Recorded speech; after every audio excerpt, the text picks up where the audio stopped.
होशंगाबाद शहर में आज भी लोग बहुत थे, लेकिन उसी शहर में एक घर था जहाँ पर कोई नहीं रहता था।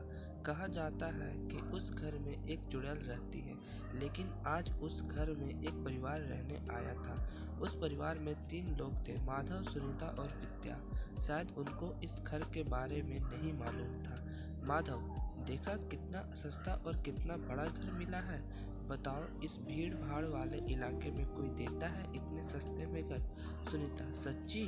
हमने कभी ना सोचा था कि आप इतना बड़ा घर तलाश रहे हैं। हमको तो लगा था मानो कोई छोटा मोटा घर ढूंढ रहे होंगे। माधव, हाँ हाँ हाँ, तुम भी ना, बस। अरे तुमको भी तो मैंने ही ढूंढा है। सुनीता शर्माते हुए। अजी बस भी करो। विद्या, और मुझे किसने ढूंढा पापा? माधव, आपको आपके पापा और मम्मा दोनों ने। हाँ हाँ हाँ। विद्या, मुआ, आप मेरे बेस्ट पापा हो। माधव, अच्छा। सुनीता जी कहिए। माधव, अब इतना बड़ा घर है तो तुमको नहीं लगता परिवार थोड़ा और बढ़ाना चाहिए? सुनीता, आप भी ना, हर किसी मध्यम वर्ग के परिवार की तरह इस परिवार की भी खुशियाँ छोटी छोटी बातों में मिल जाया करती थी, लेकिन शायद उस घर के पंखे पर बैठी उस चुड़ैल को वह सब अच्छा नहीं लग रहा था। चुड़ैल, हा हा हा, पागल इंसानों, आज रात के बाद ये खुशियाँ तुमको नहीं मिलने वाली। हा हा हा हा।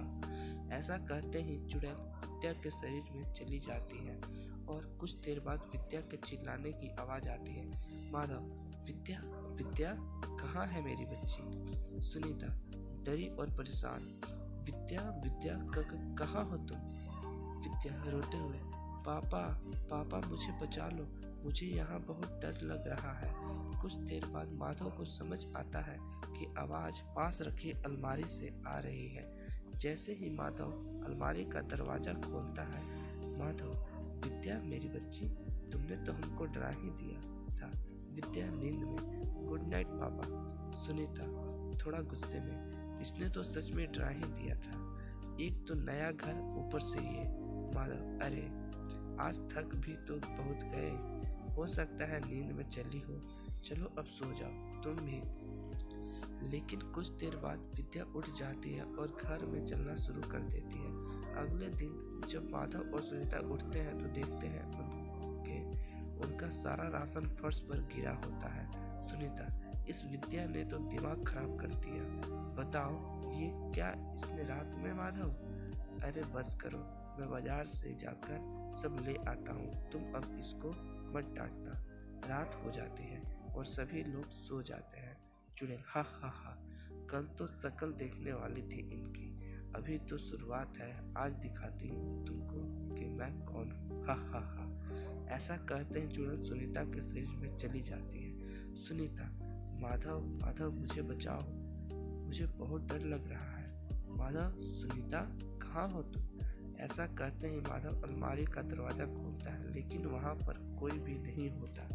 माधव परेशान हो जाता है कि ऐसा क्यों हो रहा है। जैसे ही माधव बेड के नीचे देखता है, सुनीता उस बेड के नीचे सोई होती है। माधव सुनीता को बेड पर लिटा देता है और सारी रात अपनी बच्ची को देखता रहता है। उसको लगता है कि अगर वो अब सो गया तो ना जाने उसको आगे क्या देखने को मिले। माधव, सुनीता, मैं जरा बाजार से सामान लेकर आता हूँ। सुनीता, जी अच्छा। माधव, क्या हुआ, तबीयत ठीक है तुम्हारी?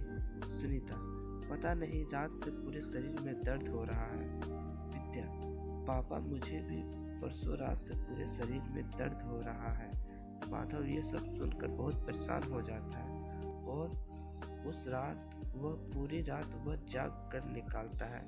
अगले दिन वह काम पर जाता है तो उसका दोस्त शिबू उसको पूछता है, शिबू क्या बात है माधव, लगता है जैसे तेरी नींद पूरी नहीं हुई। क्या बात है दोस्त? माधव, क्या बताऊं शिबू भाई। ऐसा कहते ही माधव की आंखों में आंसू आ जाते हैं और वह सारी कहानी शिबू को बताता है। शिबू, एक काम कर, मुझे अपने घर ले चल। माधव शिबू को अपने घर ले जाता है। शिबू जैसे ही उसके घर में प्रवेश करता है, अचानक तेज हवा चलना शुरू हो जाती है और सारे घर का सामान गिरना शुरू हो जाता है। माधव, शिबू ये क्या हो रहा है? शिबू, फिक्र मत करो, मैं हूँ ना। कुछ देर बाद एक आवाज़ आती है, चुड़ैल क्यों आए हो तुम यहाँ? शिबू अपने भाई की मदद करने।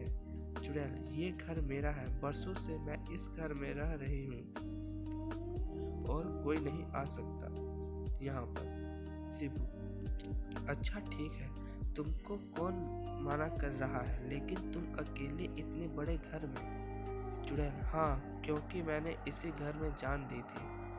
वो जो दीवार देख रहे हो उसके पीछे रहती हूँ मैं। ऐसा कहते ही शिबू माधव को बोलकर उस दीवार को तुड़वा देता है। उस दीवार में एक लॉकेट मिलता है।